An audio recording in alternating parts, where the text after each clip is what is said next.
Hong Kong tahun 1999, sebuah kota yang selalu bergerak tanpa henti. Dari kejauhan, gemerlap neon di distrik Mongkok dan Tsim Sha Tsui memantul di permukaan laut, menciptakan ilusi bahwa kehidupan di kota ini tak pernah tidur. Orang-orang berjalan terburu-buru di trotoar, suara kendaraan bersahutan di jalanan sempit, aroma makanan jalanan menggoda di setiap sudut. Tetapi di balik hiruk-pikuk modernitas itu, ada kegelapan yang jarang terlihat, tersembunyi di ganggang sempit dan apartemen tua. Kegelapan itu kelak akan melahirkan sebuah kasus kriminal yang paling mengerikan dalam sejarah Hong Kong, yang kemudian dikenal sebagai kasus Hello Kitty.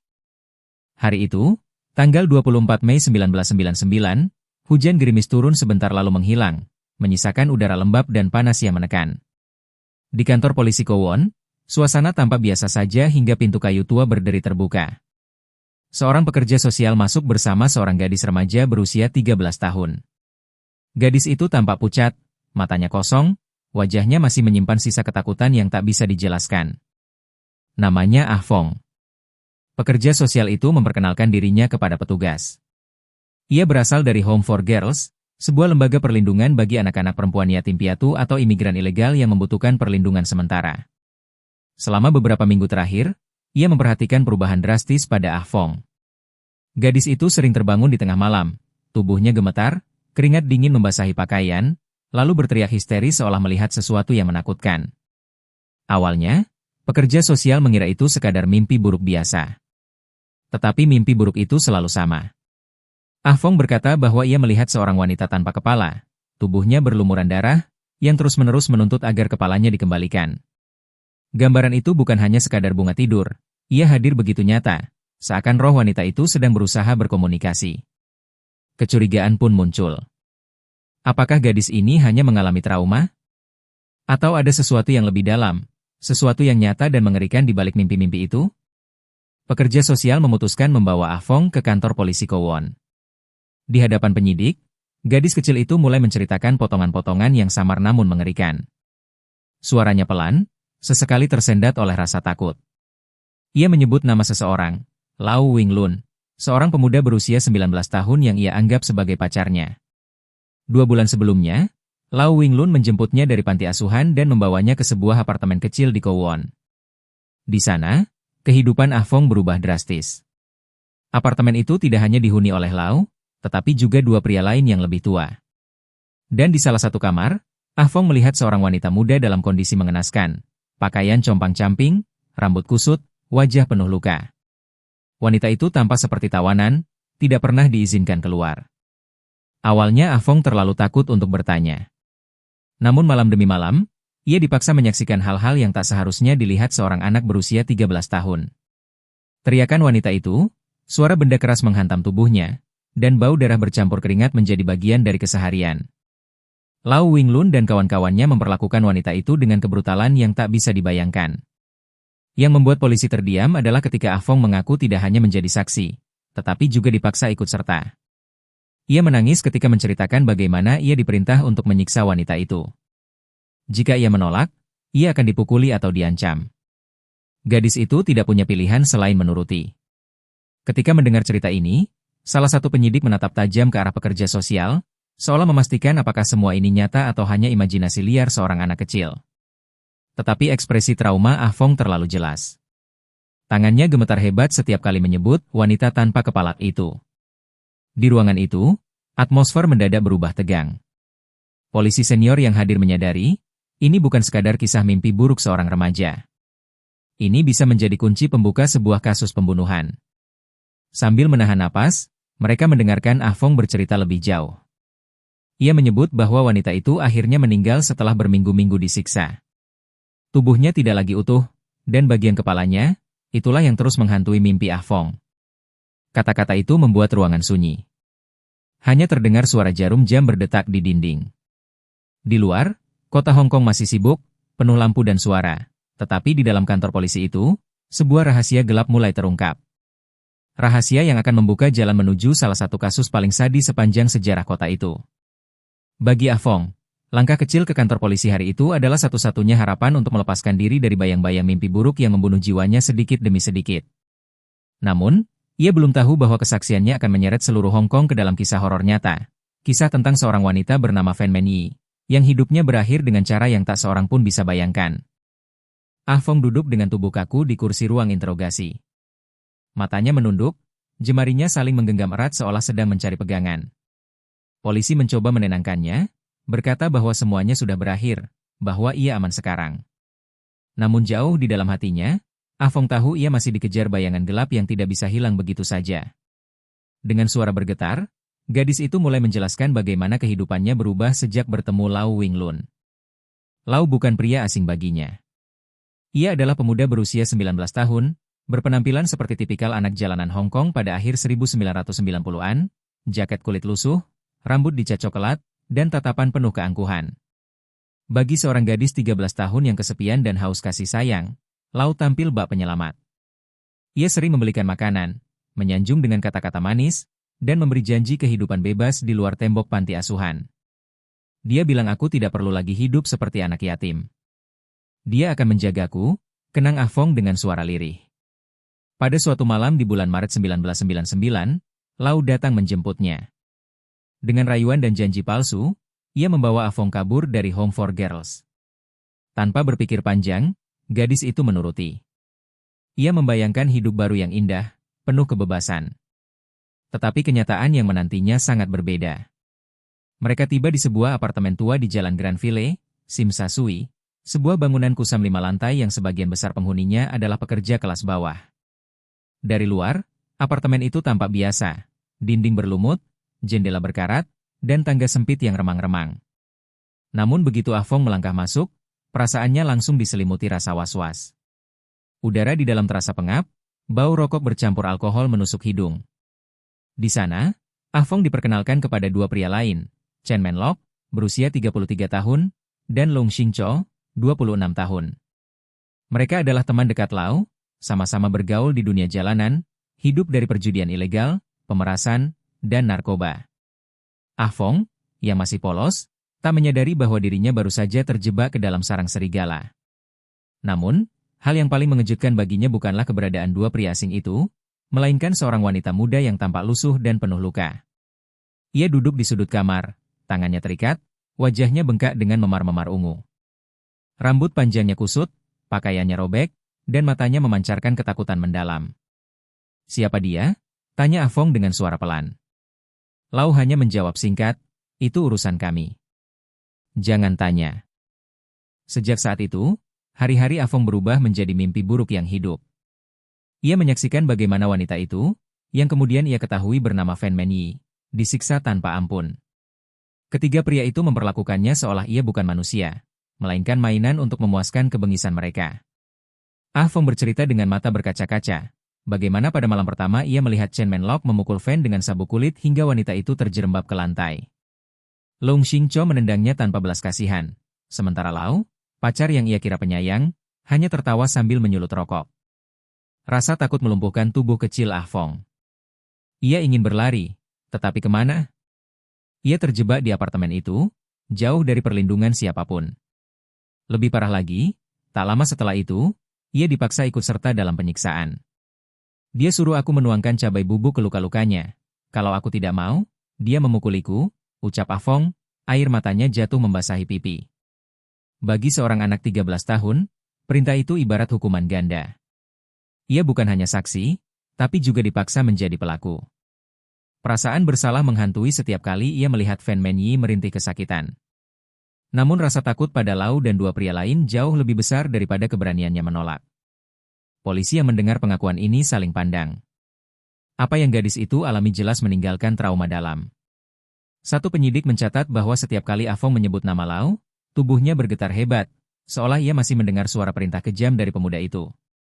Semakin lama ia bercerita, semakin jelas gambaran kehidupan di apartemen itu. Malam-malam penuh teriakan, siang-siang diisi dengan bau darah yang menempel di dinding. Ah Fong bahkan ingat bagaimana ia sering menutup telinga dengan bantal, berusaha mengabaikan suara jeritan yang bergema dari kamar sebelah. Namun, suara itu tak pernah hilang, justru semakin menghujam ke dalam pikirannya. Di tengah semua itu, Ah Fong juga mulai kehilangan rasa percaya pada Lau. Pemuda yang ia anggap penyelamat ternyata berubah menjadi monster. Kasih sayang yang ia bayangkan tak pernah ada. Sebaliknya, setiap kali Lau menatapnya, Yang ia rasakan hanyalah ancaman. Dia bilang kalau aku buka mulut ke orang lain, aku akan mati seperti wanita itu, kata Ah Fong, suaranya hampir tak terdengar. Pernyataan itu membuat para penyidik semakin yakin, kasus ini jauh lebih serius daripada yang mereka kira. Tidak mungkin seorang anak 13 tahun menciptakan detail sedemikian nyata jika itu hanya mimpi. Namun yang paling menakutkan adalah ketika Ah Fong menceritakan bahwa pada suatu malam, setelah siksaan panjang, ia melihat Fan Menyi berhenti bergerak. Napasnya terhenti, tubuhnya dingin. Sejak itu, bayangan wanita tanpa kepala itu mulai menghantuinya. Kebenaran perlahan terbuka, ia telah menyaksikan pembunuhan, dan kini roh korban seakan bersemayam di dalam mimpinya, menuntut keadilan. Di ruang interogasi itu, Ah Fong menangis terseduh-seduh. Polisi mencoba menenangkannya, tetapi di balik tangisan itu tersimpan gambaran kelam yang akan menyeret mereka pada penyelidikan kasus pembunuhan paling mengerikan di Hong Kong. Malam itu, catatan pertama resmi dimasukkan, seorang anak 13 tahun melaporkan dugaan pembunuhan sadis di sebuah apartemen di Kowloon. Dari titik inilah, benang kusut tragedi Hello Kitty perlahan mulai terurai. Seiring hari berganti, mimpi buruk Ah Fong semakin nyata. Ia tidak lagi hanya sekadar saksi, tetapi menjadi bagian tak terpisahkan dari rangkaian kebrutalan yang berlangsung di apartemen itu. Setiap sudut ruangan seakan menyimpan jeritan, bau busuk dari luka terbuka, dan suara tawa kejam para lelaki yang merayakan kekuasaan mereka atas tubuh seorang wanita tak berdaya. Wanita itu, Fan Menyi, dulunya seorang pelayan bar yang berjuang mempertahankan hidup di jalanan Hong Kong. Namun di hadapan Ah Fong, ia hanyalah sosok rapuh yang terperangkap dalam siksaan tak ada habisnya. Setiap malam, Fan menjadi sasaran permainan sadis, dipukul, ditendang, dicaci, bahkan dipermalukan dengan cara-cara yang tak terbayangkan. Ah Fong bercerita dengan tubuh gemetar bagaimana malam-malam itu terasa abadi. Chen Menlok, pria berusia 33 tahun yang dikenal sebagai dalang utama, sering memulai dengan perintah dingin, lakukan ini, atau kau akan menyesal. Lau Winglun, yang seharusnya menjadi pelindungnya, justru ikut tertawa dan mendukung kebiadaban itu. Long Xingcho tak kalah brutal, bahkan sering menjadi eksekutor paling kejam. Suatu malam, Ah Fong dipaksa menyaksikan ketika mereka menuangkan air panas ke luka Fan. Jeritan wanita itu menembus dinding, membuat gadis kecil itu menutup telinganya, tetapi tangan Lau dengan kasar menariknya. Lihat baik-baik. Ini yang terjadi pada orang yang melawan kami. Bukan hanya menyiksa, mereka juga memperlakukan Fan sebagai bahan lelucon. Ketika luka di tubuhnya terbuka, bubuk cabai ditaburkan, membuatnya menjerit seolah kulitnya terbakar. Kadang-kadang, mereka memaksanya merangkak di lantai sambil melempar potongan makanan yang jatuh dari meja, memperlakukannya seperti binatang. Ah Fong, dalam usia belia, dipaksa ikut serta. Tuang ini ke lukanya, perintah Lau sambil menyodorkan botol saus cabai. Gadis itu menolak, air matanya mengalir deras. Tapi tamparan keras mendarat di pipinya, membuatnya tak berdaya. Dengan tangan gemetar, ia melakukan perintah itu, sementara hatinya hancur karena rasa bersalah. Bagi seorang anak 13 tahun, pengalaman itu bagaikan mimpi buruk yang tak bisa ia hentikan. Malam-malamnya penuh dengan rasa bersalah. Setiap kali Fan menatapnya dengan mata penuh penderitaan, Ah Fong merasa seakan ia juga menjadi algojo. Di hadapan polisi, gadis itu menangis, suaranya terputus-putus. Aku tidak ingin melakukannya. Tapi kalau aku menolak, mereka bilang aku akan mati. Mereka bilang aku akan dikubur bersama wanita itu. Polisi yang mendengarkan terdiam. Mereka bisa merasakan beban trauma yang menekan gadis kecil ini. Baginya, pilihan antara bertahan hidup atau ikut dalam kekejaman adalah dilema yang mustahil. Namun kebrutalan para pria itu tidak berhenti di sana. Mereka menemukan cara-cara baru untuk menyiksa Fan. Kadang dengan memukul menggunakan tongkat kayu hingga tulangnya retak, kadang dengan menyalakan api di bawah kakinya. Setiap kali wanita itu merintih, tawa mereka meledak, seakan penderitaan manusia adalah hiburan. Bahkan lebih mengerikan, ada saat ketika mereka menggunakan narkoba sebagai alat penyiksaan. Mereka memaksa Fan menghirup metamfetamin, membuat tubuhnya lemah dan pikirannya kacau. Dalam keadaan itu, ia semakin tak berdaya melawan kekerasan yang datang bertubi-tubi. Ah Fong menyimpan satu kenangan paling menakutkan. Suatu malam, setelah siksaan panjang, Fan nyaris tak sadarkan diri. Tubuhnya terkulai, napasnya tersengal-sengal. Namun Chen Menlok tidak peduli. Ia menendang tubuh wanita itu sambil berkata dingin, "Belum mati? Kalau belum, berarti kita bisa bersenang-senang lagi." Di momen-momen seperti itu, Ah Fong merasa dirinya juga akan binasa. Ia tak tahu lagi mana yang lebih menakutkan, jeritan Fan yang seolah memohon pertolongan, atau tatapan dingin para pria yang bisa menghabisi nyawanya kapan saja. Semakin lama tinggal di apartemen itu, Ah Fong merasa jiwanya terkunci. Setiap dinding, setiap lantai, bahkan boneka mainan yang tergeletak di sudut kamar, seakan menyerap energi gelap dari penderitaan Fan. Apartemen itu bukan lagi sekadar tempat tinggal, melainkan penjara penuh kengerian. Namun di balik ketakutan, ada satu hal yang terus menghantui Ah Fong, mata Fan. Meski tubuhnya penuh luka, mata itu masih memancarkan sisa harapan. Setiap kali tatapan mereka bertemu, seakan Fan berbisik, "Tolong aku." Tetapi Ah Fong hanya bisa membalas dengan air mata, terjebak dalam ketidakberdayaan. Polisi yang mencatat kesaksiannya mulai menyadari, kasus ini jauh lebih rumit. Bukan sekadar pembunuhan, tapi juga penyiksaan sistematis yang dilakukan dalam jangka waktu panjang. Fakta bahwa seorang anak di bawah umur dipaksa ikut serta menjadikannya lebih mengerikan. Kesaksian Ah Fong di bagian ini membuka babak baru dalam penyelidikan. Aparat hukum tahu bahwa di balik cerita gadis ini, ada sebuah tragedi kemanusiaan yang tidak bisa dibiarkan terkubur. Namun, yang belum mereka ketahui adalah bahwa penderitaan Fan Menyi masih akan berlanjut hingga titik paling mengerikan. Titik yang membuat kasus ini dijuluki Hello Kitty Murder. Malam-malam di apartemen kumuh itu berubah menjadi siklus teror yang tak ada habisnya. Ah Fong, dengan tubuh kecilnya yang rapuh, hanya bisa bersembunyi di sudut kamar, menutup telinga dengan kedua tangan sambil berharap semuanya berhenti. Tetapi jeritan Fan Menyi terus menembus tembok, menusuk relung hatinya yang masih polos. Hari demi hari, kondisi Fan semakin memburuk. Tubuhnya penuh luka terbuka, beberapa mulai bernanah, dan wajahnya hampir tidak bisa dikenali lagi. Nafasnya tersengal, tetapi Chen Menlok dan kedua rekannya tidak pernah berhenti. Seolah penderitaan wanita itu menjadi candu, semakin parah keadaannya, semakin besar kesenangan yang mereka rasakan.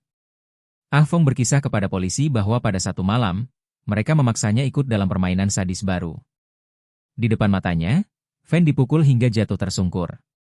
Kemudian, Chen mengambil mangkuk mie instan, menuangkan sup panas ke luka-luka terbuka Fan, dan memaksa Ah Fong menonton. Saat Fan menjerit, tawa mereka pecah seperti pesta. Namun puncak dari kengerian itu tiba ketika Fan sudah tidak sanggup lagi bertahan. Setelah berminggu-minggu disiksa tanpa henti, tubuhnya menyerah.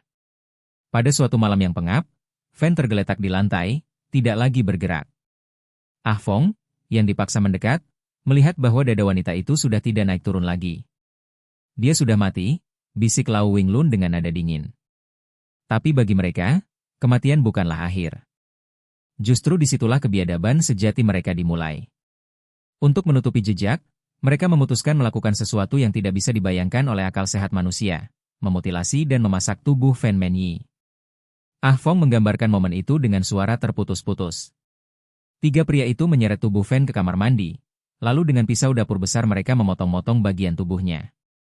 Darah memercik ke lantai, mengalir ke saluran pembuangan, sementara bau anyir memenuhi udara. Ah Fong menangis ketakutan, tubuhnya gemetar begitu hebat hingga ia hampir pingsan. Potongan tubuh itu tidak berhenti di kamar mandi. Beberapa bagian dimasukkan ke dalam panci besar di dapur. Air mendidih memantulkan bayangan wajah kejam mereka, dan suara daging mendesis membuat Ah Fong berteriak histeris. Tapi teriakannya segera dibungkam dengan ancaman, "Diam, atau kau menyusul dia." Yang paling mengerikan adalah ketika mereka memaksa Ah Fong untuk terlibat. Ia disuruh menyajikan mie instan dengan daging yang telah direbus bersama bagian tubuh Fan. Gadis itu menolak, menangis histeris, namun tamparan keras kembali mendarat di wajahnya. Dengan tangan gemetar, ia terpaksa menyodorkan mangkuk itu kepada para pria, yang dengan kejam memakan sambil tertawa puas. Kisah ini membuat polisi yang mendengarkan menahan napas. Tak ada satupun dari mereka yang menyangka seorang gadis 13 tahun bisa membawa ingatan sedetail itu jika bukan karena ia benar-benar mengalami. Sejak saat itu, jiwa Ah Fong mulai retak. Ia sering berhalusinasi, melihat bayangan Fan berdiri di pojok ruangan tanpa kepala, tubuhnya berlumuran darah. Setiap malam, mimpi buruk itu datang, wanita itu menuntut agar kepalanya dikembalikan. Trauma ini bukan hanya rasa takut, tapi semacam kutukan yang terus menghantui. Yang lebih menyakitkan, setelah semua itu, Lau Winglun malah menyingkirkannya. Ia tidak lagi menginginkan Ah Fong. Setelah tubuh Fan dimutilasi, setelah kebrutalan tak bisa lagi ditutup, Lau mengusir gadis itu keluar dari apartemen. Tidak ada lagi janji manis, tidak ada lagi kata-kata cinta. Yang tersisa hanyalah ancaman. Kalau kau bicara, kau akan mati seperti dia. Dengan hati hancur, Ah Fong kembali ke Home for Girls. Tetapi dirinya bukan lagi gadis yang sama. Setiap malam, ia menjerit dalam tidur, membuat gadis-gadis lain di panti ikut ketakutan. Tubuhnya kurus, matanya sayu, dan pikirannya seperti terus melayang-layang di antara dunia nyata dan mimpi buruk. Para pekerja sosial awalnya mengira ia hanya mengalami trauma emosional biasa. Tetapi seiring waktu, gejala yang ia tunjukkan semakin parah. Ia berbicara sendiri, menyebut tentang seorang wanita tanpa kepala, dan menangis tanpa sebab. Itulah yang akhirnya membuat pekerja sosial membawa kasus ini ke polisi, dan membuka pintu bagi pengungkapan tragedi Hello Kitty. Dari kesaksian Ah Fong, polisi kini tahu, seorang wanita muda bernama Fan Menyi telah meninggal dengan cara yang paling kejam. Namun bukti nyata masih harus ditemukan. Apartemen di Jalan Granville itu kini menjadi fokus utama penyelidikan. Sementara itu, di benak Ah Fong, satu hal terus berulang, tatapan terakhir Fan sebelum mati. Meski tubuhnya hancur, matanya masih menyimpan seberkas harapan kecil. Harapan bahwa suatu hari, kebenaran akan terungkap. Dan kini, kebenaran itu mulai keluar dari kegelapan. Setelah malam panjang penuh kengerian itu, Ah Fong tidak lagi sama. Ia hanyalah seorang gadis 13 tahun, namun apa yang dilihat dan dialaminya telah merampas seluruh kepolosan masa kecil. Ia kembali ke Home for Girls bukan sebagai anak yang pulang mencari perlindungan, tetapi sebagai jiwa yang terhantui. Hari-hari di panti asuhan berubah menjadi neraka dalam diam. Ah Fong sering terbangun di tengah malam, berteriak histeris, tubuhnya basah oleh keringat dingin. Teman-teman sekamarnya takut mendekat, beberapa bahkan pindah tidur ke ruangan lain karena tidak tahan mendengar jeritan dan tangisan yang tiada henti. Pekerja sosial yang bertugas, seorang wanita berusia 40-an bernama Madam Wong, awalnya mengira mimpi buruk itu hanyalah trauma karena hidup di jalanan bersama Lau Winglun. Namun semakin lama, ia menyadari ada sesuatu yang lebih dalam. Ah Fong tidak hanya bermimpi, ia seolah sedang didatangi oleh seseorang. Dia menatapku, tanpa kepala. Dia bilang kepalanya harus dikembalikan, kata Ah Fong dengan suara serak ketika Madam Wong mencoba menenangkannya. Madam Wong merasakan bulu kuduknya berdiri. Ia sudah lama bekerja menangani anak-anak korban kekerasan, tetapi belum pernah melihat kasus aneh ini. Bayangan wanita tanpa kepala yang terus muncul berulang kali pasti memiliki akar di dunia nyata. Ia tahu, mimpi buruk berulang seringkali bukan sekadar fantasi, melainkan refleksi dari pengalaman nyata yang tidak bisa diucapkan. Kondisi fisik Ah Fong pun semakin mengkhawatirkan. Nafsu makannya hilang, tubuhnya semakin kurus, matanya sayu seolah selalu kurang tidur. Setiap kali ia menutup mata, bayangan Fan Menyi muncul, membawa rasa bersalah yang menghantui. Mengapa aku tidak bisa menolongnya? Rasa bersalah itu tumbuh menjadi beban psikologis yang nyaris menghancurkan dirinya. Ia sering duduk sendirian di sudut ruangan, menggenggam lutut, bergumam tak jelas, seolah sedang berbicara dengan seseorang yang tak terlihat. Anak-anak lain menjauhinya, sementara para staf panti semakin bingung bagaimana harus menanganinya. Akhirnya, Madam Wong memutuskan melakukan sesuatu yang lebih besar. Ia membawa Ah Fong ke klinik konseling psikologis. Namun dalam sesi pertama, sesuatu yang mengejutkan terjadi. Alih-alih hanya berbicara tentang mimpi buruk, Ah Fong mulai membuka sedikit demi sedikit rahasia kelam yang disimpannya. Dengan air mata bercucuran, ia bercerita tentang apartemen di Kowon, tentang 3 pria, tentang wanita muda yang disiksa hingga mati. Psikolog yang mendengarkan terperangah. Cerita itu begitu detail, begitu nyata, tidak mungkin hanya karangan seorang anak. Dengan cepat, mereka menghubungi Madam Wong. Kini, pekerja sosial itu sadar, ini bukan lagi urusan mimpi buruk atau trauma biasa. Ada sebuah kejahatan mengerikan yang harus diungkap. Pada tanggal 24 Mei 1999, dengan wajah tegang, Madam Wong menggandeng Ah Fong menuju kantor polisi Kowon. Gadis itu tampak rapuh, langkahnya kecil dan ragu-ragu, namun tekad di mata Madam Wong jelas, kebenaran harus disampaikan, apapun risikonya. Di ruang interogasi, Ah Fong kembali dipenuhi ketakutan. Ia berulang kali menunduk, mengusap tangannya yang dingin dan basah oleh keringat. Polisi mencoba bersabar, memberikan waktu, membiarkannya berbicara sesuai kemampuannya. Namun yang keluar dari mulut gadis itu sudah cukup untuk membuat para penyidik terdiam. Ada seorang wanita yang mati terbunuh, dimutilasi, dan kepalanya disembunyikan. Kesaksian itu membuat kantor polisi mendadak tegang. Para penyidik saling pandang, sadar bahwa jika cerita ini benar, mereka sedang menghadapi kasus kriminal yang jauh di luar kebiasaan. Bukan hanya pembunuhan, melainkan kekejaman yang menyeret unsur sadisme paling mengerikan. Namun saat itu, Ah Fong belum mampu bercerita sepenuhnya. Trauma begitu besar membuatnya sering terhenti, menangis, bahkan hampir pingsan. Polisi akhirnya menghentikan interogasi sementara, memberi waktu agar gadis itu bisa pulih sedikit sebelum kembali dimintai keterangan. Malam itu, setelah pulang dari kantor polisi, Ah Fong kembali diguncang mimpi buruk. Ia melihat Fan Menyi, kali ini lebih jelas daripada sebelumnya. Wanita itu berdiri di sudut kamar, wajahnya tanpa kepala, darah menetes ke lantai, dan tangan yang gemetar seakan menggapai. "Kembalikan kepalaku," suara itu menggema di telinganya. Ah Fong terbangun sambil menjerit, membuat seluruh penghuni panti berlari menghampiri. Bagi Madam Wong, ini adalah titik balik. Ia tahu, satu-satunya cara untuk menyelamatkan gadis ini dari trauma yang semakin parah adalah dengan memastikan keadilan ditegakkan. Bukan hanya demi Fan Menyi, tetapi juga demi jiwa Ah Fong yang hampir hancur. 2 hari kemudian, Ah Fong kembali ke kantor polisi. Kali ini ia didampingi penuh oleh Madam Wong dan seorang psikolog. Dengan perlahan, sambil terisak, ia mulai membuka seluruh kisah, nama para pelaku, detail apartemen, dan cara-cara keji yang mereka lakukan. Setiap kata yang keluar dari mulutnya membuat suasana ruang interogasi semakin mencekam. Polisi mencatat dengan teliti. Kini mereka memiliki petunjuk jelas, sebuah alamat di 31 Grandville Road, Sim Sa Sui. Sebuah apartemen tua yang menurut keterangan Ah Fong menyimpan rahasia paling gelap. Hari itu, penyelidikan resmi dimulai. Kepolisian Kowon bersiap melakukan penggerbekan, tidak hanya untuk membuktikan kesaksian Ah Fong, tetapi juga untuk menemukan bukti nyata dari salah satu kasus kriminal paling mengerikan dalam sejarah Hong Kong. Sementara itu, Ah Fong hanya bisa duduk terdiam, wajahnya masih pucat, matanya kosong. Ia tahu bahwa menceritakan semua ini berarti membuka kembali luka paling dalam hidupnya. Tetapi jauh di lubuk hati, ia juga tahu, ini adalah satu-satunya jalan untuk mengakhiri bayangan Fan Menyi yang terus menghantuinya setiap malam. Dan disinilah perjalanan menuju kebenaran dimulai. Perjalanan yang akan membawa seluruh Hong Kong terkejut, muak, sekaligus takut, ketika rahasia mengerikan itu akhirnya terkuak.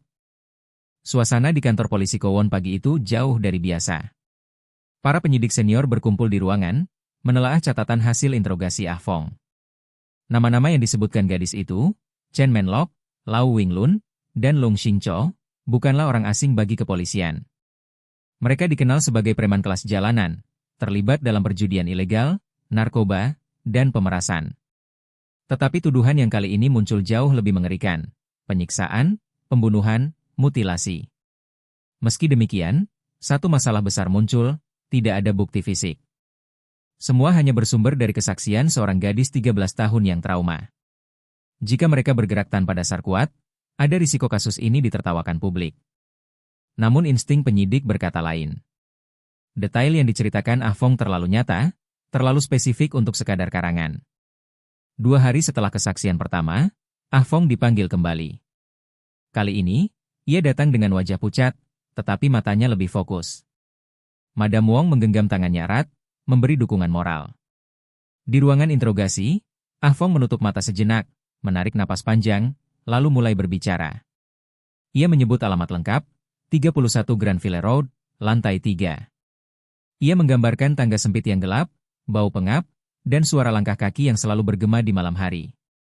Ia bahkan menjelaskan detail pintu apartemen, catnya mengelupas, nomor pintu sudah pudar, dan ada bekas goresan seperti pernah dicungkil. Polisi yang mendengar semakin yakin. Mereka memutuskan untuk segera melakukan pemeriksaan. Pada malam 27 Mei 1999, tim kecil polisi Kowon bergerak ke alamat yang disebutkan Ah Fong. Tangga menuju lantai 3 terasa lembab dan menyesakan. Lampu pijar di langit-langit berkedip-kedip, menambah kesan angker. Beberapa tetangga menatap curiga dari balik pintu, namun tak satu pun berani bertanya. Di depan pintu apartemen yang dimaksud, suasana mendadak tegang. Polisi mengetuk berkali-kali, tetapi tak ada jawaban. Mereka menunggu beberapa menit, tetap hening. Akhirnya, salah satu perwira memberi isyarat, pintu harus didobrak. Dengan sekali hentakan keras, pintu tua itu jebol. Seketika, udara pengap bercampur bau busuk yang menyengat memenuhi hidung. Bau itu begitu tajam, hingga membuat beberapa polisi menutup mulut dan hidung dengan sapu tangan. Mereka melangkah masuk perlahan. Ruangan tampak gelap, jendela tertutup papan kayu. Cahaya senter menyapu setiap sudut, menyingkap tumpukan sampah, botol minuman keras kosong, dan pakaian kotor berserakan. Tetapi yang paling mencolok adalah sebuah boneka besar Hello Kitty berbentuk putri duyung yang diletakkan di sudut ruangan. Awalnya, boneka itu tampak seperti mainan biasa, meski ukurannya jauh lebih besar dari normal. Namun noda kecoklatan di bagian wajah dan bau menyengat membuat polisi curiga. Salah satu penyidik mendekat, menusuk boneka itu dengan tongkat besi. Ketika terasa ada sesuatu yang keras di dalamnya, jantung semua orang berdegup kencang. Dengan hati-hati, boneka itu dibelah. Dari dalamnya keluar gumpalan kapas bercampur bubuk kapur barus yang menyengat. Dan di tengahnya, sebuah tengkorak manusia. Ruangan itu mendadak hening. Tak ada yang berkata apa-apa. Para penyidik menatap satu sama lain, sebagian menunduk, sebagian menahan muntah. Tengkorak itu masih memiliki sisa jaringan daging yang hangus akibat direbus, dengan bagian rahang bawah yang hilang. Bau anyir bercampur busuk menyebar memenuhi ruangan. Penemuan ini bukan hanya bukti, ini adalah mimpi buruk nyata. Semua detail kesaksian Ah Fong kini terbukti benar. Pemeriksaan lanjutan menemukan lebih banyak bukti mengerikan. Di dapur, ada panci besar berisi sisa jaringan manusia. Di kulkas kecil, bercak darah menempel di dinding dalam. Di kamar mandi, jejak bercak merah mengering di lantai dan dinding. Semua menunjukkan bahwa apartemen ini bukan sekadar tempat tinggal, tetapi lokasi penyiksaan dan pembantaian. Ketika laporan awal dibawa kembali ke kantor polisi, suasana menjadi tegang luar biasa. Para petugas senior menyadari, mereka baru saja membuka salah satu kasus paling mengerikan dalam sejarah kriminal Hong Kong. Ah Fong sendiri tidak dibawa ke TKP. Ia menunggu di lantai bawah bersama Madam Wong. Tubuhnya lemas, wajahnya pucat pasi. Meski tidak melihat langsung, ia bisa merasakan apa yang sedang ditemukan polisi di atas. Air matanya menetes, bukan hanya karena rasa takut, tetapi juga karena perasaan bersalah yang kembali menghantam. Salah satu petugas yang turun memberi kabar singkat kepada Madam Wong, dia tidak berbohong. Kita menemukan sesuatu yang mengerikan. Mendengar itu, Ah Fong menutup wajah dengan kedua tangan, menangis terseduh-seduh. Untuk pertama kalinya, kata-katanya dipercaya sepenuhnya. Namun kelegaan itu bercampur dengan trauma baru, karena kini kebenaran yang paling kelam telah terungkap. Malam itu, kepolisian Kowon segera mengumumkan penyelidikan resmi. 3 nama yang disebut Ah Fong ditetapkan sebagai tersangka utama. Sementara itu, apartemen di Grandville Road langsung dipasangi garis polisi, menjadi saksi bisu dari tragedi mengerikan yang akan mengguncang dunia. Dan bagi Hong Kong, itu adalah awal dari terbongkarnya sebuah kasus yang kelak dikenal dengan nama yang ironis, kasus Hello Kitty. Ketika pintu apartemen 31 Grandville Road terbuka, dunia yang selama ini tersembunyi akhirnya menampakkan wajah kelamnya. Para penyidik yang memasuki ruangan itu seakan melangkah ke dalam neraka duniawi. Bau busuk yang menusuk membuat dada sesak, bau yang hanya bisa dihasilkan dari sesuatu yang telah membusuk terlalu lama. Sinar lampu senter menyapu dinding kusam, memantulkan noda kecoklatan yang melekat di berbagai sudut. Lantai berdebu bercampur dengan bercak merah yang telah mengering. Di meja, berserakan mangkuk mie instan, botol minuman keras, dan puntung rokok. Seolah-olah apartemen ini pernah menjadi markas orang-orang yang tidak peduli pada kebersihan, hanya pada kesenangan gelap mereka sendiri. Namun pusat perhatian semua orang adalah sudut ruangan di mana boneka Hello Kitty raksasa duduk dengan wajah putri duyungnya yang anehnya tetap tersenyum. Senyum itu, dalam cahaya redup, berubah menjadi ejekan mengerikan. Seorang penyidik berpengalaman, dengan sarung tangan lateks putih, perlahan mendekat. Tongkat logam di tangannya menusuk bagian kepala boneka. Ada sesuatu yang keras. Jantung semua yang hadir berdegup kencang. Dengan hati-hati, mereka membelah jahitan boneka itu. Saat kapas putih bercampur bubuk kamper keluar, bau yang lebih busuk segera menyeruak. Dan di dalamnya, sebuah tengkorak manusia. Sisa daging yang telah dimasak masih menempel, bagian rahang bawah hilang. Beberapa gigi masih terpasang, berwarna kuning kecoklatan. Bau anyir bercampur asam memenuhi ruangan, membuat beberapa polisi mundur sambil menutup mulut. Hening. Semua orang terdiam. Beberapa yang masih muda pucat pasi, bahkan ada yang hampir muntah. Hanya suara kipas tua di langit-langit yang berdecit pelan. Itu, Kepala, salah seorang penyidik berbisik dengan suara parau. Penemuan itu mengonfirmasi apa yang selama ini diceritakan Ah Fong. Kasus ini bukan sekadar kisah seorang anak trauma. Ini adalah pembunuhan nyata, disertai mutilasi yang sadis. Polisi melanjutkan pemeriksaan. Di dapur, sebuah panci besar ditemukan di atas kompor. Bagian dalamnya masih menyisakan cairan kental berwarna coklat tua dan potongan jaringan manusia yang lengket di dinding panci. Bau menyengat menusuk hidung. Di kulkas kecil yang berkarat, ada noda darah mengering di bagian dalam. Beberapa kantong plastik ditemukan berisi organ tubuh yang telah dimasak setengah matang. Sementara itu, di kamar mandi, ada bercak darah menempel di lantai keramik, sebagian sudah pudar, sebagian masih pekat. Ini bukan sekadar pembunuhan. Ini penyiksaan yang dilakukan dengan cara paling biadab, ujar salah satu perwira senior, wajahnya tegang. Ketika bukti-bukti itu dikumpulkan, rasa ngeri menyelimuti seluruh tim. Bukan hanya karena kebrutalan yang dilakukan, tetapi juga karena bagaimana pelaku seolah tidak merasa bersalah. Boneka Hello Kitty yang identik dengan keceriaan anak-anak digunakan untuk menyembunyikan horor. Kontras itu menampar nurani semua orang di ruangan. Di lantai bawah, Ah Fong menunggu bersama Madam Wong. Ia tidak melihat langsung apa yang ditemukan polisi, tetapi ketika mendengar percakapan samar di tangga, kata, tengkorak, dan boneka, tubuhnya gemetar hebat. Air mata menetes tanpa henti. Ia tahu momen itu datang, kebenaran yang selama ini menghantuinya kini telah keluar ke dunia nyata. Polisi yang turun memberi kabar singkat kepada Madam Wong, dia tidak bohong. Kami menemukan kepala korban. Madam Wong terdiam, menggenggam erat bahu Ah Fong. Gadis kecil itu menangis semakin keras. Di satu sisi, ia merasa lega karena akhirnya dipercaya. Namun di sisi lain, mimpi buruk yang ia bawa dalam ingatan kini benar-benar hidup kembali. Bahkan lebih nyata dari yang bisa ia bayangkan.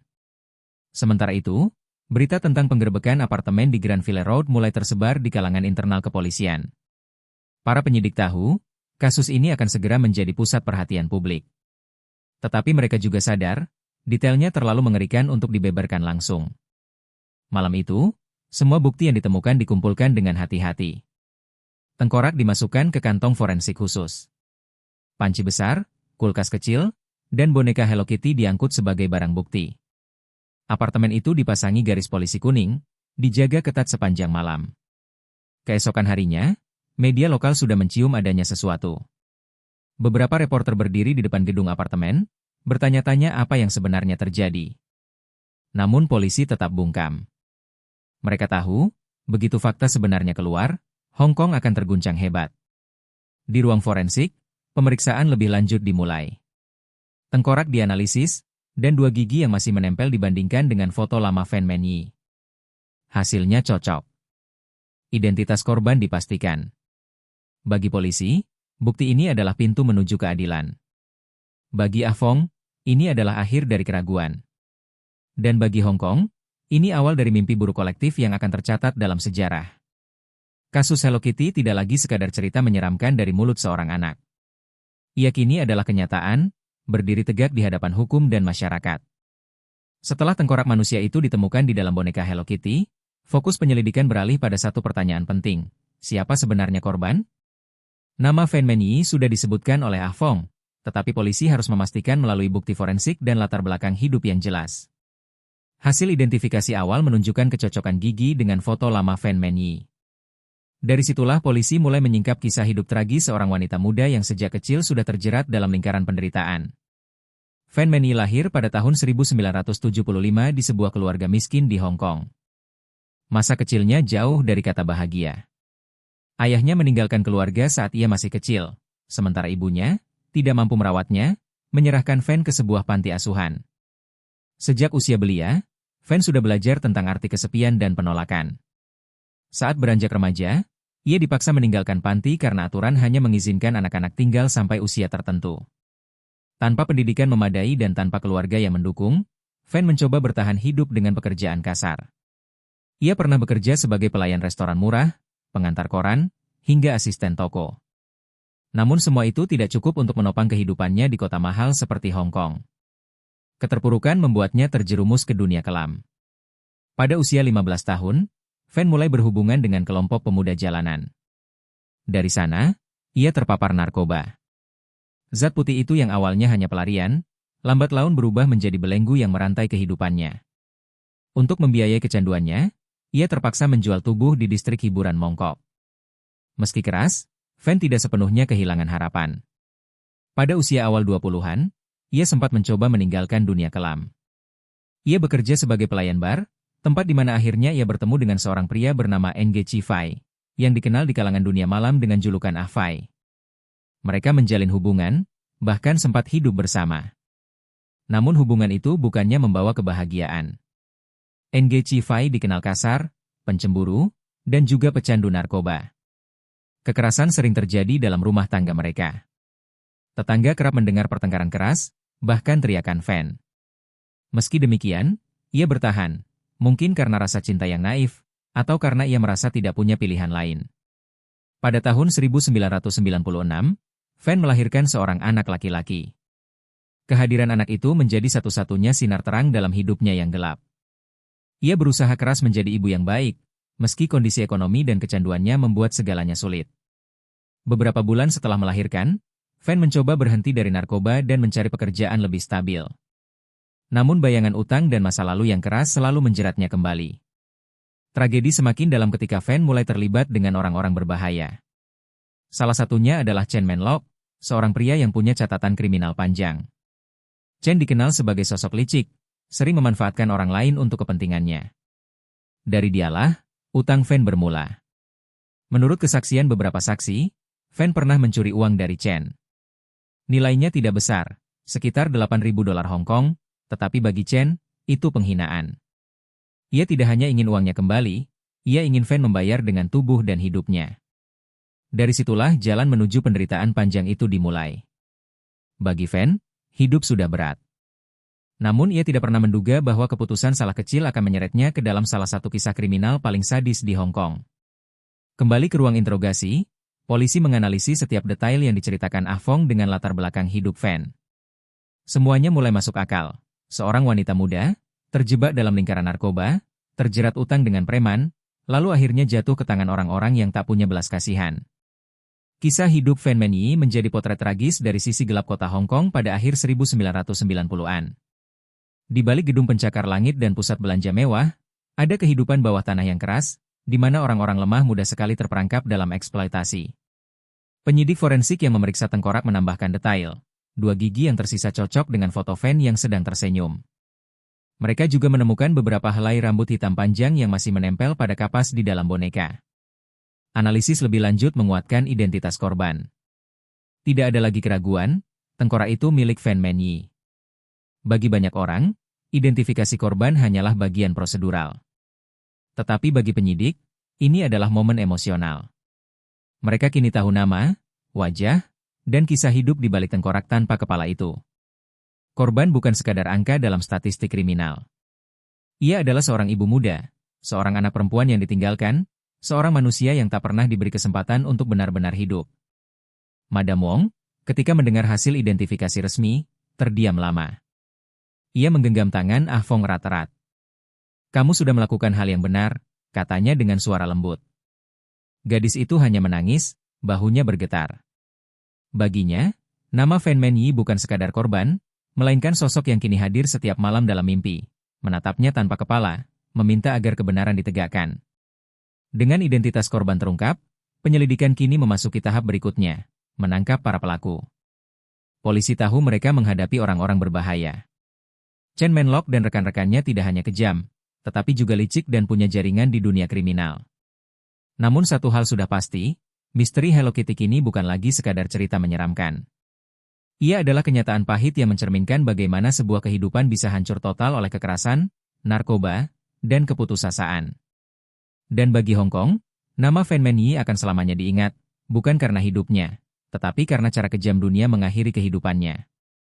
Dengan identitas korban dipastikan, penyelidikan kini menyingkap lebih jauh kehidupan pribadi Fan Menyi, terutama hubungannya dengan pria bernama Ng Chi Fai, orang yang pernah ia cintai dan hidup bersama.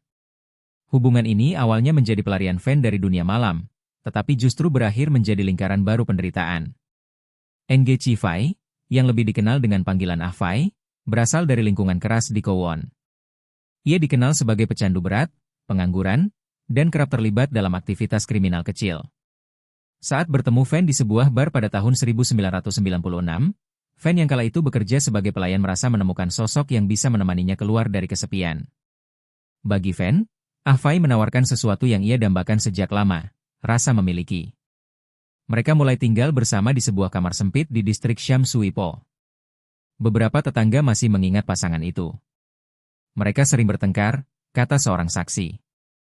Suara piring pecah, jeritan wanita, itu hampir jadi hal biasa. Namun di balik kekerasan itu, ada pula momen singkat kebahagiaan, terutama ketika Fan hamil dan melahirkan seorang anak laki-laki. Bagi Fan, kelahiran putranya adalah anugerah terbesar. Ia berharap dengan menjadi ibu, ia bisa memperbaiki hidupnya. Ia bertekad menjauh dari narkoba dan mencari pekerjaan yang lebih stabil. Tetapi realitas tidak semudah itu. Kecanduan lama kerap kambuh, terutama karena Ah-Fai sendiri tidak pernah berhenti menggunakan narkoba. Yang lebih buruk, pengaruh ibu dari Ah-Fai semakin memperkeruh hubungan. Sang ibu tidak menyukai Fan, menganggapnya wanita murahan tanpa masa depan. Kata-katanya yang tajam sering membuat Fan merasa rendah diri, semakin tertekan, dan semakin bergantung pada Ah-Fai meski ia kerap dipukuli. Dalam banyak kesempatan, Fan mencoba meninggalkan hubungan itu. Ia membawa bayinya, berusaha mencari tempat aman. Namun tanpa pekerjaan dan tanpa dukungan keluarga, ia selalu kembali dalam keadaan lebih buruk. Bayinya menangis kelaparan, dan Fan tidak punya pilihan selain bertahan. Kekerasan demi kekerasan terus terjadi. Ah-Fai semakin kasar, sering menuduh Fan selingkuh, dan memukulnya tanpa ampun. Tubuh Fan penuh memar, tetapi ia jarang mengeluh kepada orang lain. Dunia di sekitarnya seolah menutup mata terhadap penderitaan seorang wanita muda yang hanya ingin hidup lebih baik. Penderitaan itu semakin parah ketika masalah utang muncul. Fan, yang mencoba menghidupi dirinya dan anaknya, mulai bekerja lagi di bar. Disitulah ia kembali berhubungan dengan orang-orang berbahaya, termasuk Chen Menlok. Chen, yang sudah lama mengenalnya, melihat kelemahan Fan sebagai peluang. Ia meminjamkan uang, tetapi dengan bunga tinggi. Ketika Fan tidak bisa membayar, tragedi itu dimulai. Fan sebenarnya sudah berencana menabung sedikit demi sedikit untuk melunasi utang. Ia bahkan kembali menjual tubuh di distrik Mongkok, meski dengan perasaan malu yang mendalam. Namun hasilnya tidak pernah cukup. Sementara itu, kebutuhannya sebagai ibu tidak berhenti. Putranya butuh makan, butuh pakaian, butuh perawatan. Pada akhirnya, tekanan terlalu besar. Fan memilih jalan pintas, ia mencuri uang dari Chen Menlok. Tindakan nekat itu menjadi titik balik. Bagi Chen, ini bukan hanya tentang uang, melainkan soal harga diri di dunia bawah tanah. Ia tidak bisa membiarkan seorang wanita yang ia anggap lemah mempermalukannya. Rasa takut Fan semakin besar. Ia tahu Chen berbahaya, tetapi ia tidak menduga bahwa balasannya akan begitu kejam. Ia masih mencoba melindungi anaknya, bahkan menyembunyikan rencananya untuk kabur. Namun sebelum ia sempat melarikan diri, Chen dan dua rekannya sudah menjeratnya. Melalui penyelidikan, polisi menemukan pola tragis dalam kehidupan Fan. Ia adalah potret seorang wanita yang selalu berusaha, tetapi selalu terjebak. Dari kecil ditinggalkan, remaja terjerumus narkoba, dewasa mencari cinta namun justru mendapat kekerasan. Kisah Fan mencerminkan realitas pahit Hong Kong di akhir 1990-an. Di balik gemerlap kota metropolitan, ada banyak kehidupan yang tersisih, terjebak dalam lingkaran kemiskinan, narkoba, dan keputusasaan. Fan hanyalah salah satu dari sekian banyak korban. Ketika kisah hidupnya diungkap ke publik, banyak orang merasa iba. Bagaimana mungkin seorang wanita yang hanya ingin menjadi ibu dan bertahan hidup berakhir dengan cara sedemikian keji? Bagi polisi, pemahaman terhadap latar belakang Fan bukan hanya sekadar tambahan informasi. Ini menjadi kunci untuk memahami motif para pelaku, mengapa mereka memilih menyiksanya begitu lama sebelum akhirnya membunuh. Bagi Chen, Lau, dan Leung, Fan bukan hanya korban utang. Ia menjadi simbol kekuasaan, permainan sadis yang mereka nikmati. Dan bagi Ah Fong, setiap detail tentang hidup Fan hanya menambah rasa bersalah. Ia merasa seharusnya bisa berbuat sesuatu. Namun kenyataannya, ia hanyalah seorang anak yang dipaksa menjadi saksi, dan tanpa sadar, juga pelaku, dari tragedi paling kelam yang bisa dialami seorang manusia. Dengan pengungkapan hubungan Fan dan Ng Chi Fai, serta lingkaran kekerasan rumah tangga yang ia alami, polisi semakin yakin bahwa kasus ini bukan sekadar kriminal biasa. Ini adalah tragedi sosial yang mencerminkan bagaimana seseorang bisa dihancurkan oleh gabungan kemiskinan, narkoba, dan kekerasan. Nama Fan Menyi kini mulai keluar dari bayang-bayang misteri. Ia bukan lagi sekadar wanita tanpa kepala dalam mimpi Ah Fong. Ia adalah seorang manusia nyata, dengan cerita hidup yang penuh luka, yang layak mendapatkan keadilan meski sudah tiada. Setelah penyidik memahami kehidupan tragis Fan Menyi, fokus mereka beralih pada sosok yang dianggap dalang utama, Chen Menlok. Pria berusia 33 tahun itu bukan sekadar preman jalanan biasa. Ia dikenal sebagai anggota kelompok kecil dunia bawah tanah Hong Kong, yang terbiasa menguasai orang lain melalui intimidasi dan kekerasan. Chen dulunya bekerja sebagai kasir di sebuah klub malam, tempat ia pertama kali mengenal Fan. Dari situ, ia mengetahui kelemahan wanita itu, kecanduan narkoba, keterpurukan finansial, dan rasa putus asa yang membuatnya mudah dimanipulasi. Chen meminjamkan uang, tapi sesungguhnya bukan untuk membantu. Ia menjadikan Fan sebagai target eksploitasi. Utang awal Fan sebenarnya tidak besar, hanya sekitar 8.000 dolar Hong Kong. Namun Chen menambahkan bunga tinggi. Dalam hitungan bulan, jumlah itu melonjak hingga puluhan ribu.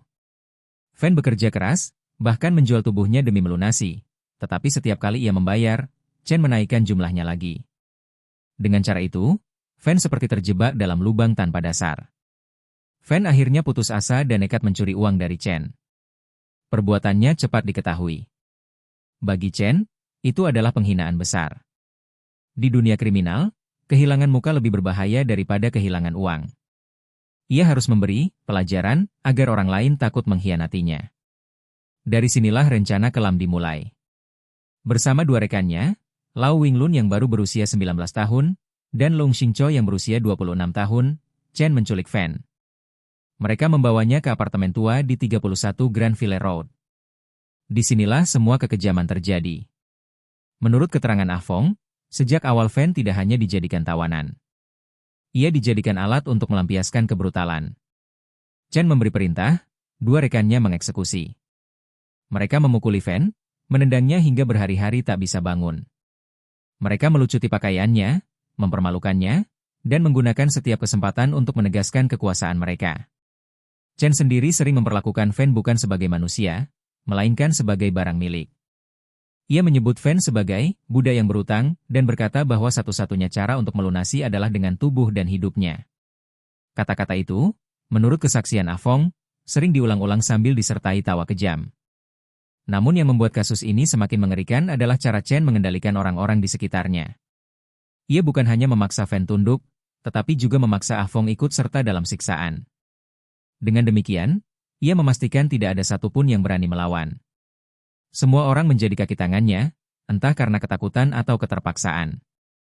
Lau Winglun, yang seharusnya menjadi pasangan Ah Fong, hanyalah pengikut buta. Ia menikmati kekerasan, merasa berkuasa, meski usianya masih belasan tahun. Sementara Leung Xingcho, pria pendiam yang sering terlihat sebagai eksekutor perintah Chen, seolah menemukan hiburan dalam penderitaan orang lain. Bersama-sama, mereka menciptakan neraka di apartemen itu. Dalam penyelidikan, polisi menemukan bukti bahwa Chen tidak pernah berniat melepaskan Fan, bahkan setelah ia melunasi sebagian utangnya. Sebaliknya, ia terus menambah jumlah utang, memanfaatkan Fan sebagai sumber uang dan kesenangan sadis. Kesaksian Ah Fong menggambarkan Chen sebagai sosok yang dingin dan penuh perhitungan. Ia bukan hanya kejam, tetapi juga manipulatif. Ia sering berpura-pura memberi harapan pada Fan, berkata bahwa jika ia patuh, utangnya akan dihapus. Tetapi setiap kali Fan menurut, Chen selalu menemukan alasan baru untuk menunda kebebasannya. Polisi yakin, pada titik tertentu, Chen tidak lagi memandang Fan sebagai manusia. Ia menjadi simbol kekuasaan, alat untuk menunjukkan dominasi kepada rekan-rekannya. Inilah yang menjelaskan mengapa penyiksaan berlangsung begitu lama, berminggu-minggu, hingga akhirnya Fan meninggal. Yang lebih mengejutkan, menurut pengakuan saksi, selama Fan disekap, ada orang-orang lain yang mengetahui tetapi memilih diam. Beberapa tetangga mendengar suara jeritan dari apartemen, tetapi mengira itu hanya keributan biasa di lingkungan yang penuh preman. Beberapa teman Chen bahkan pernah mampir, tahu ada seorang wanita disiksa, tetapi tidak peduli. Dunia seolah berkonspirasi membiarkan Fan menderita. Chen Menlok memegang kendali penuh atas situasi itu. Ia memastikan tidak ada yang bisa keluar hidup-hidup untuk mengkhianatinya. Bahkan setelah Fan meninggal, ia tetap memanipulasi. Ia mengatur bagaimana tubuh Fan harus diperlakukan, bagaimana bagian-bagiannya dimasak dan disembunyikan. Semua dilakukan dengan ketenangan yang mengerikan. Polisi melihat pola yang sama dalam catatan kriminal Chen sebelumnya. Ia pernah terlibat kasus pemerasan di klub malam, di mana ia memaksa seorang pekerja membayar uang perlindungan dengan tubuhnya. Ia juga dikenal kerap menganiaya orang yang berani melawan. Namun, tidak ada satupun kasus yang bisa menjeratnya secara serius. Dunia bawah tanah melindungi orang seperti Chen, setidaknya sampai kasus Hello Kitty ini terbongkar. Dalam dokumen penyelidikan, seorang penyidik menulis, Chen Menlok tidak hanya membunuh seorang wanita. Ia menghancurkan martabat kemanusiaan. Fan Menyi baginya hanyalah pion untuk permainan sadis yang ia ciptakan. Dengan bukti-bukti yang ditemukan di apartemen dan kesaksian Ah Fong, polisi yakin mereka punya cukup alasan untuk menjerat Chen.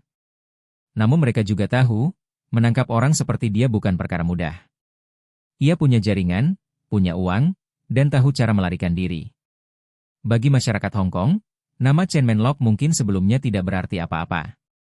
Tetapi setelah kasus ini terungkap, namanya akan menjadi sinonim dengan kebrutalan, sama seperti nama-nama penjahat legendaris lain yang pernah mengguncang dunia. Dan bagi Fan Menyi, kisahnya menunjukkan bagaimana satu orang bisa menjadi pemicu penderitaan yang begitu panjang. Seandainya ia tidak bertemu Chen, mungkin hidupnya tetap sulit, tetapi tidak akan berakhir di dalam boneka Hello Kitty.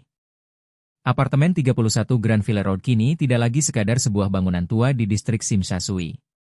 Setelah penyidikan, jelas bahwa tempat itu telah berubah menjadi ruang penyiksaan di mana Fan Menyi diperlakukan lebih buruk daripada binatang. Kesaksian Ah Fong membuka tirai gelap yang menyingkap bagaimana Chen Menlok, Lau Winglun, dan Lung Xingqiu mengeksekusi kebiadaban mereka. Setiap hari, mereka menemukan cara baru untuk menyakiti Fan, seolah penderitaan wanita itu adalah hiburan. Malam-malam pertama dimulai dengan pukulan. Chen Menlok memerintahkan Lau untuk menendang tubuh Fan hingga ia tersungkur di lantai. Leung ikut menampar wajahnya berulang kali, membuat giginya copot dan bibirnya pecah. Fan menangis, memohon agar mereka berhenti, tetapi permohonannya hanya dijawab dengan tawa. Ketika tubuhnya penuh memar, mereka meningkatkan level kekerasan. Air mendidih dituangkan ke luka-luka terbuka, membuat kulitnya melepuh. Bubuk cabai ditaburkan ke permukaan luka hingga ia menjerit kesakitan. Terkadang, mereka menggunakan sendok panas yang dipanaskan di api lalu ditempelkan ke kakinya. Ah Fong, dalam usia belia, dipaksa menyaksikan semua itu. Bahkan lebih mengerikan, ia dipaksa ikut serta. Ia diperintahkan menuangkan saus cabai ke luka Fan. Jika menolak, tamparan keras menghantam pipinya. Gadis itu melakukan dengan tangan gemetar, sementara hatinya hancur karena rasa bersalah. Tortur tidak berhenti di situ. Para pria itu menemukan permainan baru. Mereka memaksa Fan memakan kotorannya sendiri. Mereka juga menendangnya sambil menonton televisi, seolah penderitaan manusia hanyalah tontonan tambahan. Siksaan fisik disertai pelecehan seksual. Chen dan dua rekannya bergantian memperkosa Fan di depan Ah Fong. Gadis kecil itu dipaksa menonton, bahkan dipaksa ikut terlibat. Trauma itu menancap begitu dalam hingga ia tak mampu tidur tanpa teringat jeritan Fan. Salah satu adegan paling keji yang diceritakan Ah Fong adalah ketika mereka menuangkan minyak goreng panas ke mulut Fan. Suara teriakannya begitu memilukan hingga tetangga di lantai bawah mendengarnya. Tetapi karena takut, mereka memilih diam. Ada hari-hari ketika Fan dipaksa berdiri berjam-jam tanpa makan, lalu dipukul jika ia jatuh. Pada malam lain, mereka mengikat tangannya ke langit-langit dengan kabel listrik, membiarkan tubuhnya tergantung hingga bahunya hampir terlepas. Dalam kondisi itu, Fan perlahan kehilangan kekuatan. Tubuhnya semakin kurus, kulitnya penuh luka bakar dan memar, kakinya bengkak karena diinjak-injak. Namun matanya tetap menyimpan sesuatu, sisa harapan tipis bahwa ada seseorang, entah siapa, yang akan menyelamatkannya. Ah Fong selalu mengingat tatapan itu. Ia sering menangis diam-diam di malam hari, merasa Fan sedang memohon padanya. Tetapi bagaimana seorang anak 13 tahun bisa melawan 3 pria dewasa yang begitu kejam? Menurut catatan penyidik, penyiksaan berlangsung lebih dari 1 bulan. Selama waktu itu, Fan hidup dalam penderitaan konstan. Ia tidak lagi dianggap manusia, tetapi sekadar mainan untuk kebrutalan. Ironisnya, Chen Menlok sesekali berpura-pura memberi harapan. Ia berkata, kalau kau patuh, kau bisa pergi. Namun setiap kali Fan menurut, mereka justru semakin brutal. Janji-janji palsu itu hanyalah cara untuk memperpanjang penderitaannya. Yang paling menyakitkan, di tengah semua kekejaman itu, dunia luar seolah tidak peduli. Beberapa tetangga memang curiga. Mereka mendengar suara jeritan, suara benda jatuh, bahkan bau busuk yang aneh. Namun tidak ada yang benar-benar melapor serius. Apartemen itu berada di kawasan yang sudah terkenal keras, sehingga banyak orang memilih menutup mata. Hari-hari terakhir Van adalah neraka. Ia nyaris tidak bisa bergerak, hanya terbaring di lantai. Tetapi Chen dan rekan-rekannya masih tidak berhenti. Mereka menendangnya, menertawainya, bahkan memaksanya menyanyikan lagu anak-anak untuk menghibur mereka. Kesaksian Ah Fong tentang saat-saat terakhir Van begitu memilukan. Wanita itu, dengan suara lemah, berkata, "Aku ingin pulang. Aku ingin melihat anakku." Kata-kata itu adalah ratapan seorang ibu yang tahu hidupnya akan segera berakhir, tetapi masih memikirkan anak yang ditinggalkannya.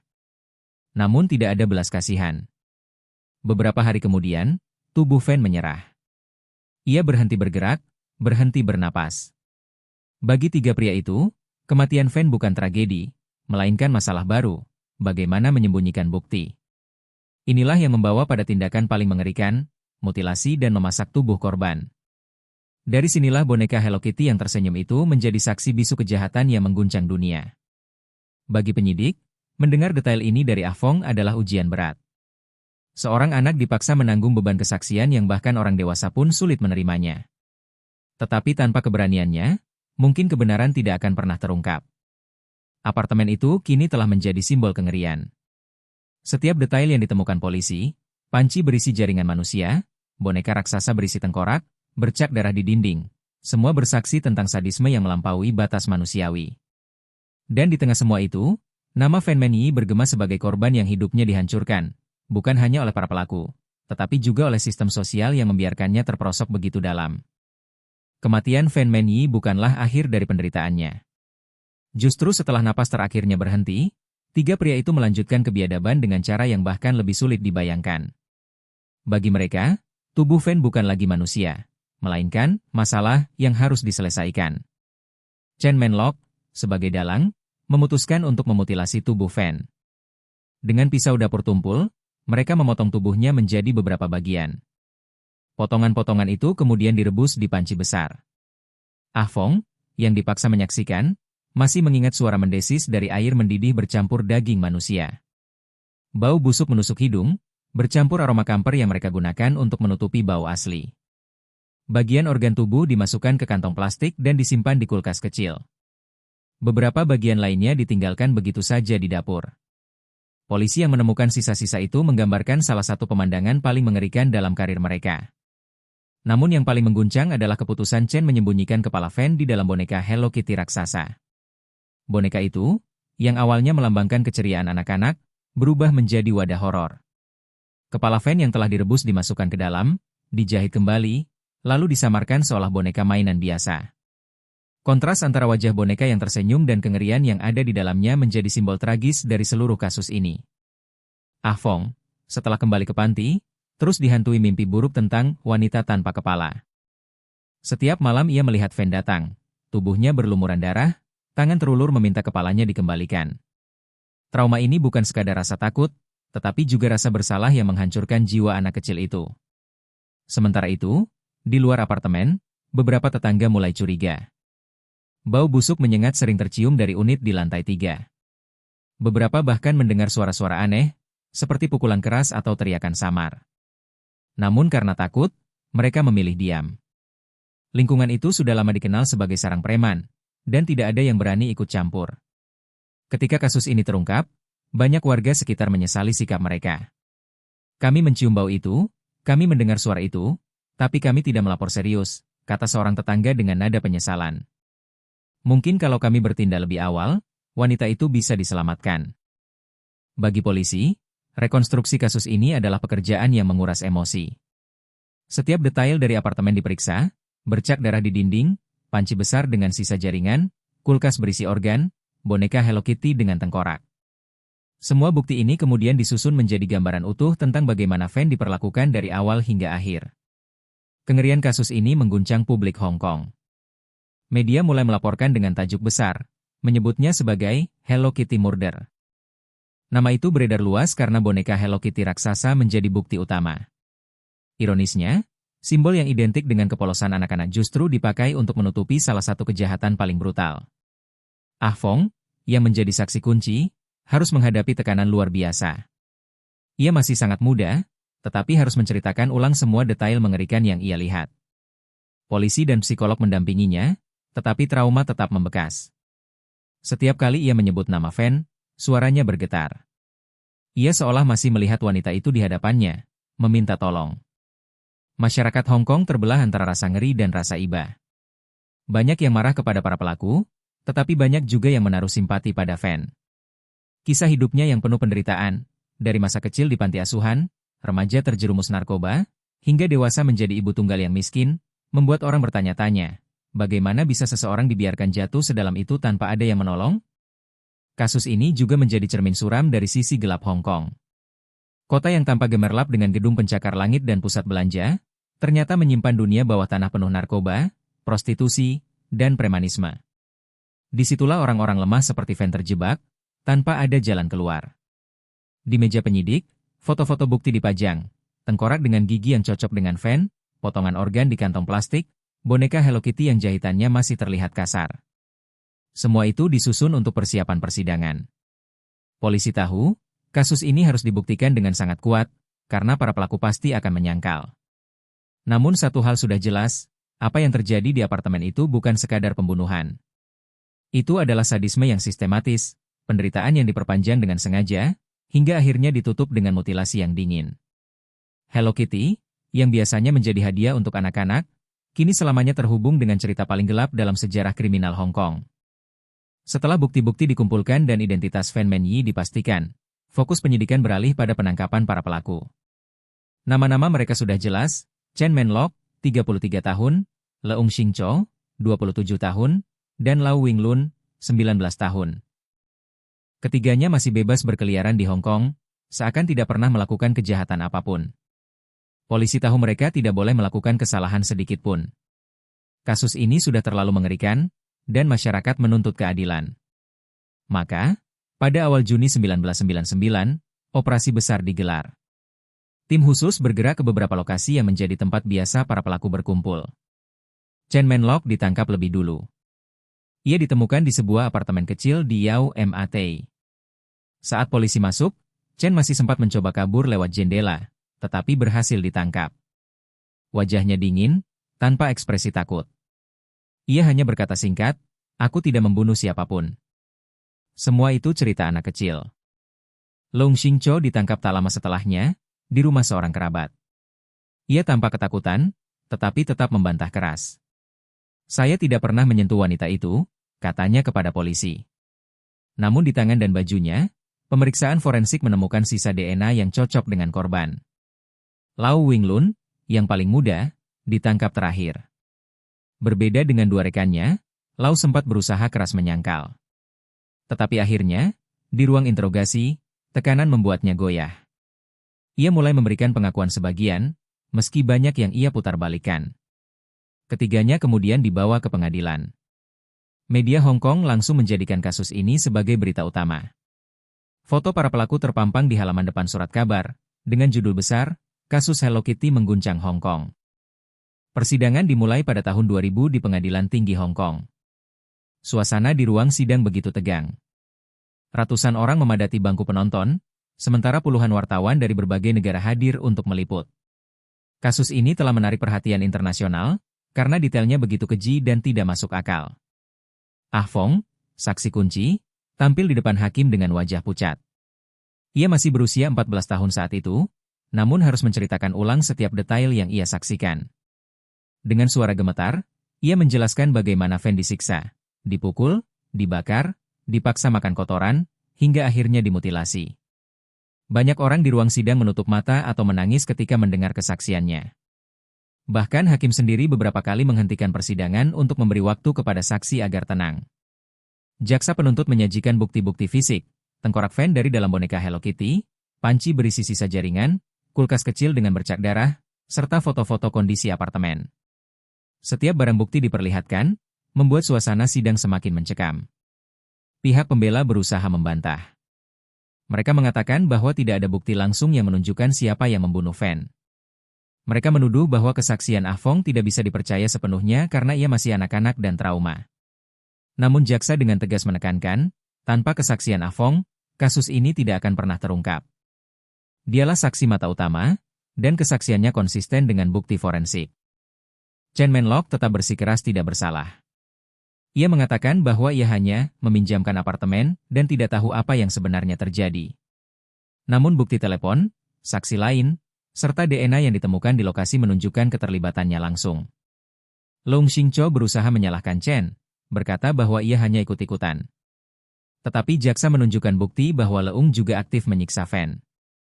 Lau Winglun, meski awalnya menyangkal, akhirnya mengakui sebagian perbuatannya, namun mencoba menggambarkan dirinya sebagai korban manipulasi Chen. Setelah berbulan-bulan persidangan, hakim akhirnya menjatuhkan putusan. Pada Desember 2000, ketiganya dinyatakan bersalah atas pembunuhan melalui penyiksaan, manslaughter by torture, bukan pembunuhan berencana. Hal ini karena tidak ada bukti jelas kapan dan bagaimana tepatnya Fan meninggal, meski bukti penyiksaan sangat kuat. Chen Menlok, Leung Xingcho, dan Lau Winglun masing-masing dijatuhi hukuman penjara seumur hidup, dengan syarat minimum 20 tahun sebelum bisa mengajukan pembebasan bersyarat. Putusan ini mengecewakan sebagian masyarakat, yang menganggap hukuman itu masih terlalu ringan mengingat kekejaman perbuatan mereka. Namun yang paling membekas dari persidangan itu bukan hanya hukuman, melainkan wajah pucat Ah Fong saat meninggalkan ruang sidang. Ia telah melakukan hal yang paling berani dalam hidupnya, membuka mulut untuk mengungkap kebenaran. Tetapi keberanian itu dibayar mahal, dengan trauma seumur hidup yang mungkin tak pernah hilang. Kasus Hello Kitty kemudian menjadi salah satu kasus kriminal paling terkenal di Asia. Ia bukan hanya mengungkap kejahatan, tetapi juga memperlihatkan sisi paling gelap manusia, bagaimana seseorang bisa menikmati penderitaan orang lain, dan bagaimana sebuah boneka anak-anak bisa menjadi wadah horor. Setelah putusan dijatuhkan, Hong Kong terpecah dalam berbagai reaksi. Ada yang lega karena keadilan akhirnya ditegakkan, ada pula yang marah karena hukuman dirasa tidak setimpal dengan kekejaman yang dilakukan. Media internasional menyebut kasus ini sebagai salah satu kejahatan paling sadis di akhir abad ke-20. Nama, Hello Kitty Murder, terus bergema, melekat selamanya pada ingatan publik. Di jalanan, orang-orang mulai bertanya, bagaimana bisa kejahatan seperti ini terjadi di tengah kota yang modern dan sibuk seperti Hong Kong? Pertanyaan itu tidak mudah dijawab. Banyak yang menyoroti jurang sosial ekonomi yang semakin lebar pada era 1990-an. Bagi mereka yang berada di bawah, hidup penuh kesulitan, rentan terjerumus narkoba, prostitusi, dan kejahatan. Fan Menyi adalah gambaran nyata dari sisi gelap itu, seorang wanita yang sejak kecil tidak pernah mendapat kesempatan layak. Surat kabar lokal mulai menggali kisah hidup Fan secara mendalam. Mereka menulis tentang masa kecilnya di panti asuhan, tentang kecanduannya pada narkoba, tentang perjuangannya menjadi ibu tunggal, hingga akhirnya jatuh ke tangan Chen Menlok. Kisah itu membuat publik tersentuh, tetapi juga memunculkan rasa bersalah kolektif. Bagaimana mungkin masyarakat membiarkan seorang wanita begitu terpinggirkan hingga berakhir tragis? Beberapa organisasi sosial menggunakan kasus ini sebagai momentum. Mereka menyerukan perlindungan lebih baik bagi wanita miskin, terutama mereka yang terjebak dalam prostitusi dan kecanduan. Ada juga desakan agar sistem hukum lebih tegas terhadap pelaku kekerasan, baik dalam rumah tangga maupun di jalanan. Namun meski ada diskusi luas, kenyataannya trauma dari kasus Hello Kitty jauh lebih besar daripada perubahan nyata. Banyak orang, terutama anak-anak, takut setiap kali melihat boneka Hello Kitty. Di mata mereka, boneka itu tidak lagi melambangkan kepolosan, melainkan kengerian. Sebagian toko bahkan melaporkan penurunan penjualan produk Hello Kitty setelah kasus ini mencuat. Bagi Ah Fong, hidup setelah persidangan tidak pernah sama. Ia kembali ke panti asuhan, lalu dipindahkan ke tempat perlindungan khusus demi keamanan. Namun dimanapun ia berada, bayangan Fan tetap menghantuinya. Setiap kali ia memejamkan mata, ia masih melihat wanita itu tanpa kepala, tubuhnya penuh luka, berdiri di pojok kamar. Psikolog yang menanganinya mengatakan trauma ini mungkin akan bertahan seumur hidup. Seorang anak yang dipaksa menyaksikan, bahkan ikut serta dalam penyiksaan, tentu tidak bisa pulih begitu saja. Dalam catatan konseling, Ah Fong sering menyalahkan dirinya sendiri. Kalau saja aku berani melawan, kalau saja aku bisa menolongnya. Kata-kata itu berulang, menjadi beban batin yang berat. Sementara itu, anak Fan Menyi dibawa ke rumah perlindungan anak. Ia tumbuh tanpa pernah mengenal ibunya, hanya mendengar kisah tragis yang terus diceritakan orang. Baginya, nama sang ibu bukan sekadar kenangan, melainkan luka yang diwariskan. Di sisi lain, Chen Menlok dan dua rekannya menjalani hukuman seumur hidup. Di penjara, mereka tidak menunjukkan penyesalan mendalam. Beberapa laporan menyebut Chen tetap dingin dan tertutup, jarang berbicara tentang kasusnya. Bagi masyarakat, hal ini hanya mempertegas bahwa mereka tidak layak mendapatkan simpati.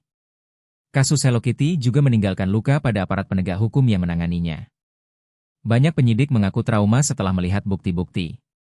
Salah satu dari mereka berkata kepada media, "Saya sudah 20 tahun bekerja, tapi belum pernah melihat hal seperti ini. Setiap kali saya ingat boneka itu, saya ingin muntah." Secara global, kasus ini menjadi pengingat betapa rapuhnya kehidupan bagi mereka yang terpinggirkan. Dunia bawah tanah Hong Kong dengan cepat menarik orang-orang yang lemah, dan sekali masuk, sulit keluar. Fan Menyi adalah korban dari sistem yang gagal melindungi. Namun, di tengah semua kengerian, ada satu cahaya kecil, keberanian Ah Fong. Tanpa gadis kecil itu, kebenaran mungkin tidak pernah terungkap. Meski dihantui trauma, kesaksiannya telah membawa keadilan, meski tidak sempurna, bagi Fan Menyi. Hari ini, setiap kali kasus Hello Kitty disebut, dunia tidak hanya mengingat kekejaman para pelaku, tetapi juga mengingat seorang anak berusia 13 tahun yang berani bicara. Kasus ini menutup abad ke-20 dengan catatan kelam, namun sekaligus meninggalkan pelajaran penting, bahwa kekerasan, ketidakpedulian, dan kemiskinan bisa menciptakan tragedi yang bahkan sulit diceritakan kembali tanpa rasa ngeri. Kasus Hello Kitty kini telah menjadi bagian kelam dari sejarah kriminal Hong Kong. Lebih dari 2 dekade telah berlalu, namun setiap kali nama Fan Menyi disebut, bayangan horor itu kembali hidup. Boneka Hello Kitty yang seharusnya menjadi simbol kepolosan anak-anak ini selamanya terikat dengan tragedi yang mengguncang nurani dunia. Fan Menyi adalah korban, tetapi juga cermin dari kegagalan sebuah masyarakat. Ia lahir dalam kemiskinan, tumbuh tanpa kasih sayang, lalu jatuh ke dalam jeratan narkoba dan kekerasan. Seandainya sejak awal ia mendapat perlindungan, kesempatan, dan cinta yang layak, mungkin jalan hidupnya tidak berakhir di sebuah apartemen kotor di Tsim Sha Tsui. Kasus ini menunjukkan bagaimana kemiskinan, narkoba, dan kekerasan rumah tangga bisa menjadi rantai yang menghancurkan kehidupan seseorang. Fan hanyalah salah satu dari ribuan wanita yang terjebak dalam lingkaran itu. Namun penderitaannya begitu ekstrim, sehingga dunia akhirnya membuka mata. Bagi masyarakat Hong Kong, kasus ini adalah tamparan keras. Ia mengingatkan bahwa di balik gedung pencakar langit dan lampu neon, ada dunia gelap yang sering diabaikan. Dunia di mana orang-orang yang lemah hidup tanpa perlindungan, dunia di mana tetangga mendengar jeritan tetapi memilih diam karena takut atau acuh. Bagi Ah Fong, kasus ini adalah luka yang tak pernah sembuh. Ia hanya seorang anak ketika semua ini terjadi, namun harus menanggung beban saksi kunci. Keberaniannya berbicara membuat kebenaran terungkap, tetapi trauma itu terus menghantuinya. Hingga kini, tidak ada yang tahu bagaimana kehidupannya setelah dewasa. Namun satu hal pasti, ia telah melakukan hal yang benar, meski dengan harga yang mahal. Bagi anak Fan Menyi, tragedi ini meninggalkan warisan pahit. Ia tumbuh tanpa seorang ibu, hanya dengan cerita kelam yang diceritakan orang lain. Tetapi mungkin, dari cerita itulah ia belajar betapa berharganya kehidupan, dan betapa kejamnya dunia jika kita membiarkan kebencian berkuasa. Kasus Hello Kitty bukan sekadar kisah kriminal. Ia adalah peringatan. Peringatan bahwa kekerasan kecil yang dibiarkan bisa berkembang menjadi horor. Peringatan bahwa ketidakpedulian bisa membunuh sama kejamnya dengan pukulan. Dan peringatan bahwa setiap orang berhak mendapatkan kesempatan hidup yang layak. Hari ini, banyak orang masih bertanya, apakah keadilan sudah benar-benar ditegakkan? Hukuman seumur hidup dengan syarat pembebasan bersyarat setelah 20 tahun terasa terlalu ringan bagi sebagian orang. Tetapi bagi sebagian lain, yang lebih penting adalah bagaimana kita belajar dari tragedi ini agar tidak terulang. Fan Menyi mungkin sudah tiada, namun kisahnya tetap hidup. Ia hidup dalam setiap artikel, setiap dokumenter, setiap pembicaraan tentang sisi gelap Hong Kong. Namanya menjadi simbol, bukan hanya dari penderitaan, tetapi juga dari keberanian untuk mengungkap kebenaran. Di akhir cerita ini, kita tidak hanya diajak untuk mengingat horor yang menimpa seorang wanita muda, tetapi juga untuk merenung. Berapa banyak lagi Fan Menyi di luar sana yang hidup dalam diam, menderita tanpa seorang pun peduli? Semoga kisah ini menjadi pelajaran. Semoga ia membangkitkan rasa kemanusiaan dalam diri kita, agar tidak pernah menutup mata terhadap penderitaan orang lain. Dan semoga roh Fan Menyi akhirnya menemukan kedamaian.